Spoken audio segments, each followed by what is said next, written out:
Chapter 11. This is a big one. The universal form. Now, I spent many years of my youth studying with teachers 3 times a week. We would study the Gita. And my teacher, Gopichara, and his wife, Neelachara, they would read a paragraph. Just one or two lines. And then for the whole time, the whole day, we would contemplate just that. So know that you're getting a very expedited and expanded version. It's, even though I've spread it out over 18 days in the span that I've had to study this, it's nothing, man. Nothing. You're getting a fast pace. So, my training also was said, by the time you get to chapter 11, to the vision of the universal form, and you don't see the universal form, you need to go back to chapter 1 and start all over. So, I'm going to be a little bit compassionate on you, because universal form is, this is like the apex. This is the pinnacle now of the text, when the great Arjuna, he's heard of the profundity of words. The form has now opened up, and he's now asked Krishna, show me. If I am blessed, show me your universal form. Let me see you in entirety. If you are the embodiment of the unborn, if you are the Purusha, that which underlies all form, let me see your real form. And hence, he gets more than he's bargained for. He sees death. He sees time. He sees the jaws of teeth that gnaws all being. He sees all the warriors that are being destroyed. He sees all the stars, the sun and the moon, as the eyes of this universal form. He sees the radiance everywhere, various teeth everywhere, all devouring time. Hence, I will share with you this vision of the universal form. And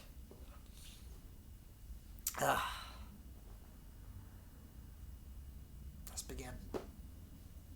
So, Arjuna, he says, out of compassion for me, you have spoken words that have helped me. I'm starting to get my grasp back.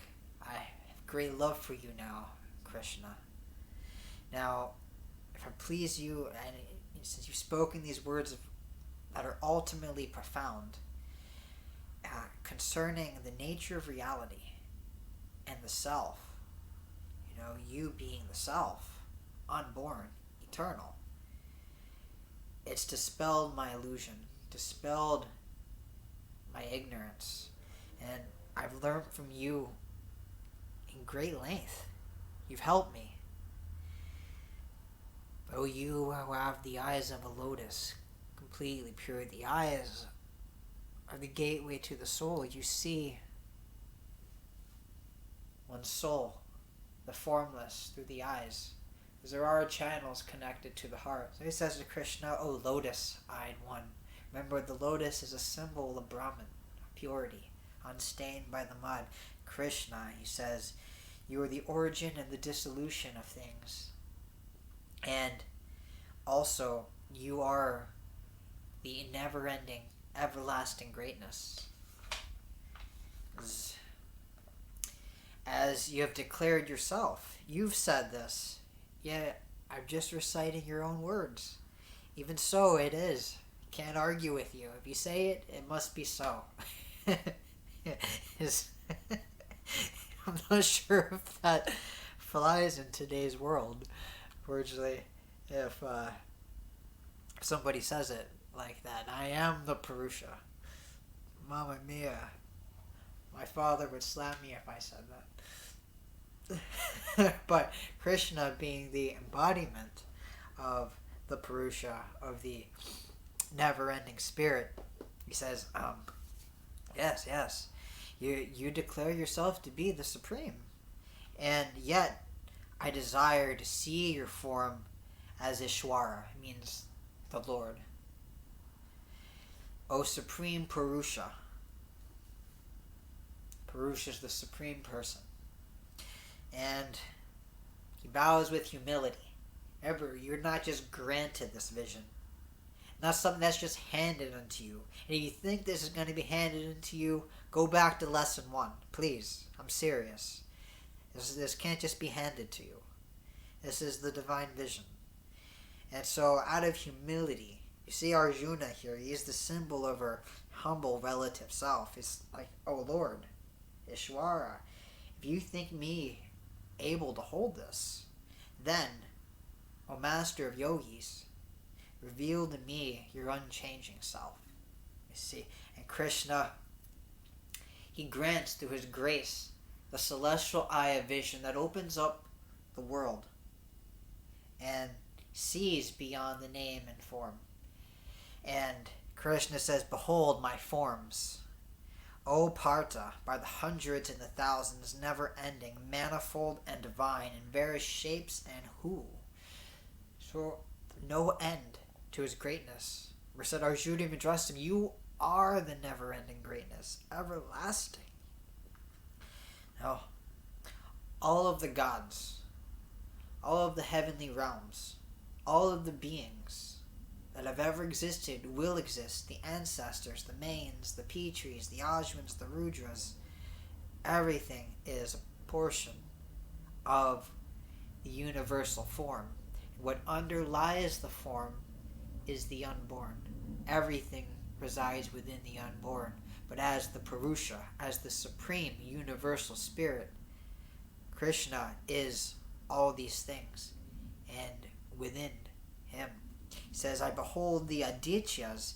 These are the beings who kind of take demonic birth. So even the demonic beings and the Vasus, who are the Lord of Lights, the darkness and the light, the demonic and the divine, they're all within you. So, thus, we can go back to chapter 3. He says that yoga is equanimity. We see now that all the beings, both the demonic and the divine, reside within this universal form.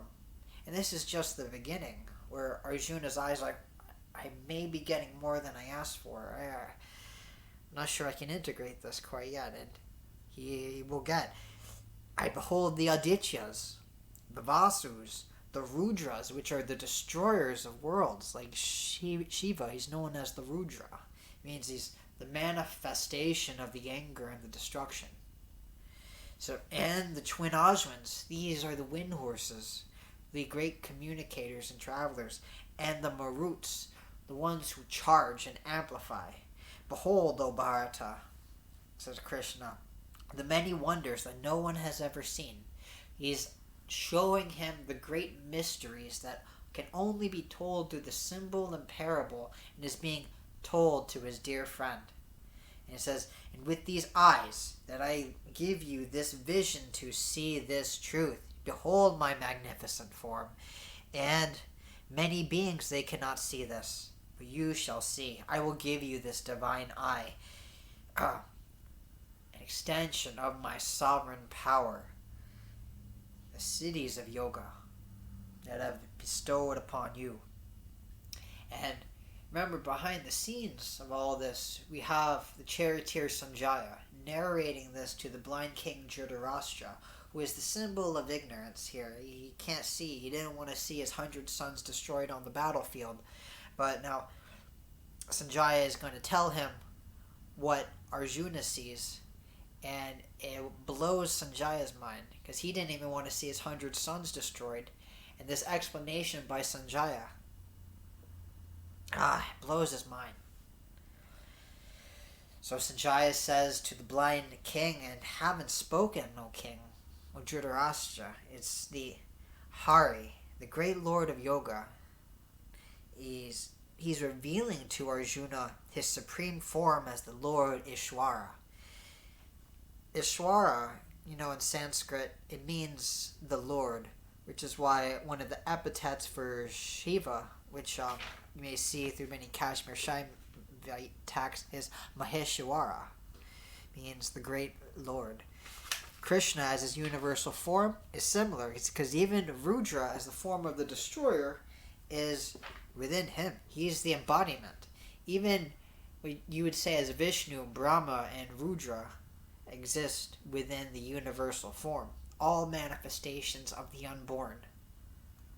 So this right here puts the Trinity. It's like even the Trinity, you say Trinity, exists within him. And that's what he's revealing.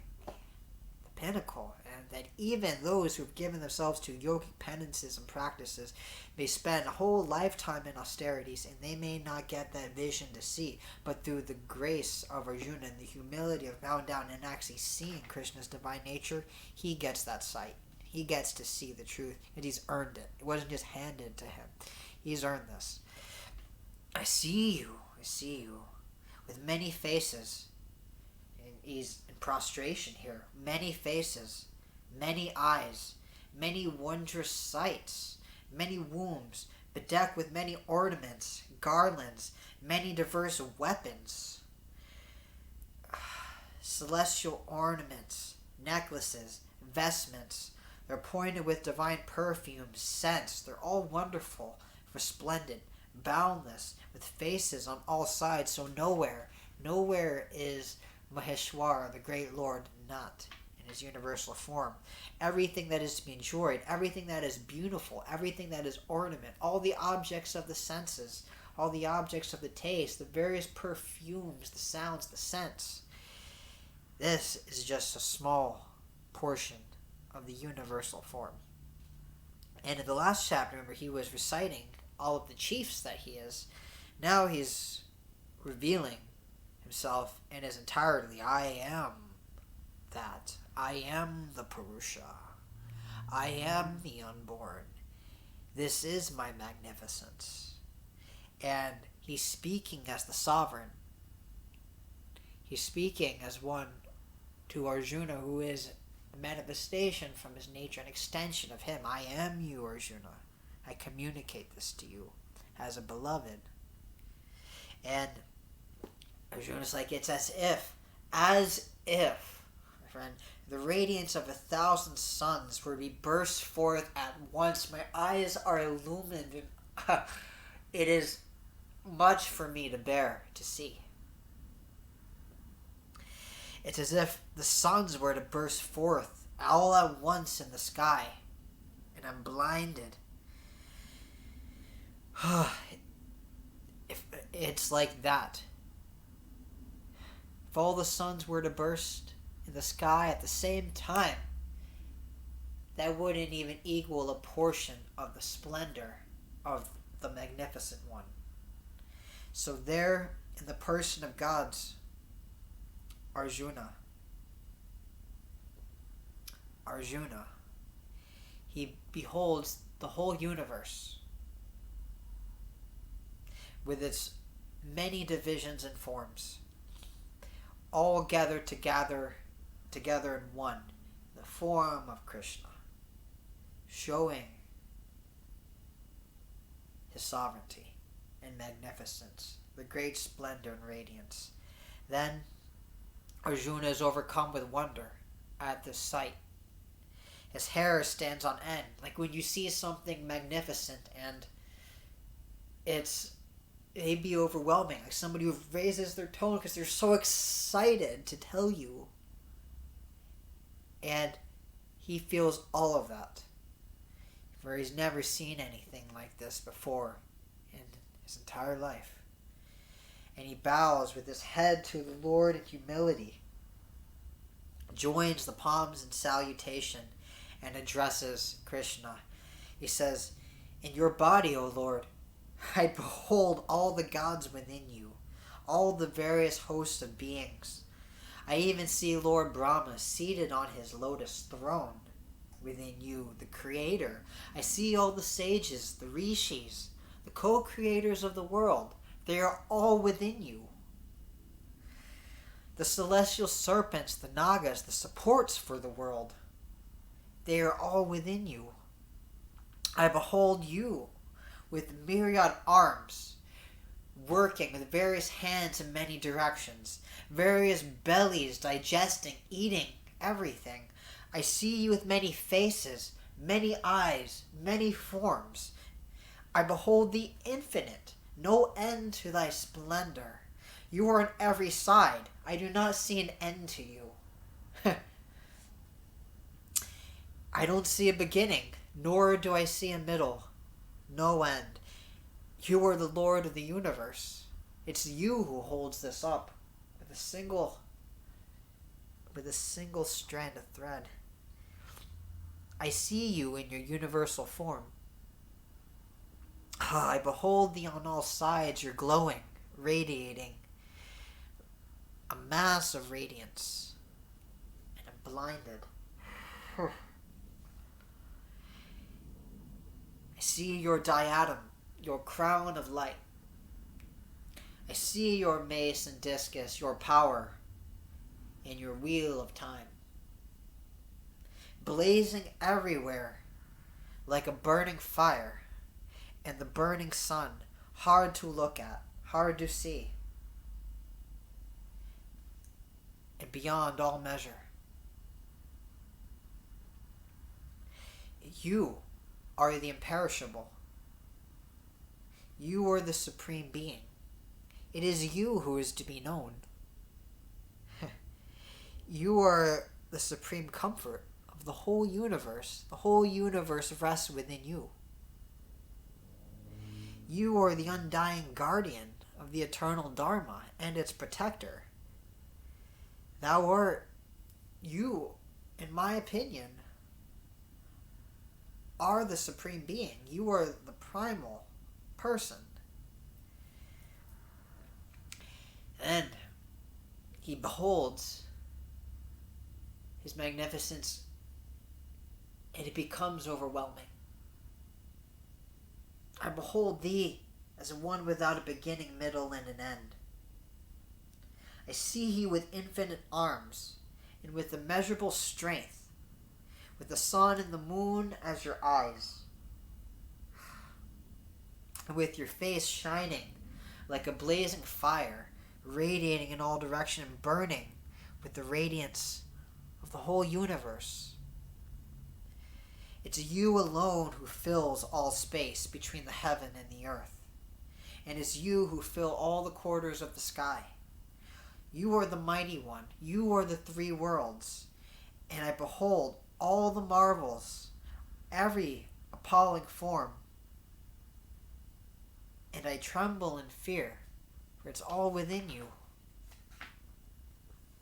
All of the gods enter into you, and in some fear even the gods fold their hands in you, and hands of the rishis, the mahasiddhas. They say swasti. It means may there be peace. May there be peace. They praise you for this peace, for you are even the destroyer. Humbly they beseech you, and they praise you with hymns and reverence. The Rudras, the destroyers, the Adityas, the Vasyus, the Sajvas, all the various gods, the families, the Vishwas, the Ajwans, the Maruts, the Ushmapas, the Mains, the ancestors, the host of the Gandharvas, Yakshas, Asuras, and Siddhas, they are all beheld by thee, all within you, and I am amazed. Amaho. Beholding thy great form, seeing you in this splendor, Almighty Lord of the universe, I see myriad mouths and eyes, with myriads of arms, thighs, and feet, myriads of bellies, arms, and terrible tusks. The worlds are frighted, and so am I. I'm scared. There's no end to your form. And I am afraid. I am in fear. For when I look upon thy blazing form, reaching to the skies and shining in many colors, when I see your mouths, and they're open wide, and their eyes glowing bright, my innermost soul trembles in fear, and I find neither courage nor peace, O Vishnu. So he addresses him as Vishnu, as the preserver and the sustainer. So when I behold thy mouths, striking in terror with their tusks, like time's all-encompassing fire, I'm disoriented and I find no peace. I'm not at ease, even though I see you. Be gracious with me, O Lord, for the gods, O Lord of the gods. It's you who are the refuge. It's you who are the home. You are the abode of the whole universe. The whole universe rests upon you. And even this, all the sons of Dhritarashtra, his 100 sons, together with the host of great warriors that I'm about to do battle with, on the other side, the ones I even love, those monarchs and kings, Bhishma, Dronacharya, Karna, my great enemy, and the warrior chiefs as well, they enter just lined right into your tusks and your mouth, heading into your direction, eaten by you. Frightful to behold, even to see. I see their deaths. Some are seen caught between your teeth. Their heads are crushed to powder. And as the many torrents of the rivers rush towards the ocean, so do the heroes of the mortal world rush into thy fiercely flaming mouths, like moths that rush swiftly into the fire. And they perish. There do I see these creatures, they swiftly rush into your mouth, racing to their own destruction. That all beings are entering this fire. And remember, the fire is this universal form, the infinite light, the splendor, even the Rudras, the destroyers, the embodiments of the flame, like the Samvartaka fire that comes at the end of every age. This is just the immeasurable's eminence in radiance. Small portions. It's you, says Arjuna. You lick your lips. You devour the whole world on every side with your flaming mouths. Thy fiery rays, they fill the whole universe with radiance and scorch it. O Vishnu. So Arjuna's soul is trembled. He's in fear. He wants an easier form to see. He says, tell me who you are that wears this frightful form. Salutations to thee, O God, I bow unto you. Have mercy upon me. I desire to know you, truly. You who are the primal one, the ancient one, the beginningless one. Or I want to know you, for I don't understand your purpose. Why are you here? And Krishna, is it even this? Krishna is not even a name to address him. He's the he's the all world destroying time, the destroyer of worlds, death and destruction at this point. So he's beyond even the name Krishna as his universal form. But he addresses his beloved Arjuna, who's in fear at the sight. And he says, I am death. I am the destroyer of worlds. I am all destroying time. It is I who is engaged here in slaying these men. Even without you, Arjuna, all these warriors arrayed in the opposing army, they will perish. Therefore, stand and fight, win glory, conquer your enemy, and enjoy a kingdom, enjoy sovereignty. By me, who says me, as the universal form he's addressing Arjuna. It's by me and none other that all these beings have already been slain by fiat of my will. This has already been decreed. You are nothing more than an instrument, Arjuna, so act. Act as an instrument now on behalf and slay these enemies. Wow. Arjuna's scared, man. He's scared. Be an instrument and nothing more, Arjuna. Be an instrument. Kill Dronam, Bhishma, Jayadratha, Karna, and the great warriors as well on the field. They have already been destroyed by me. It is already decreed. You are an instrument. And remember, you see nature. You are just the instrument. You are not the doer. Nature has already completed this for you. By me. Do not be distressed by the fear. Fight, he says. Fight, and you shall conquer your foes in battle, for they are already defeated. You are already victorious. Just finish the deed. Well, so Sanjaya is narrating this to the blind king. Blind king is at a loss of words. He says, Sanjaya says, if you hear these words of Krishna, and I see Arjuna trembling, in his hands he's folded in adoration and bowing down unto him.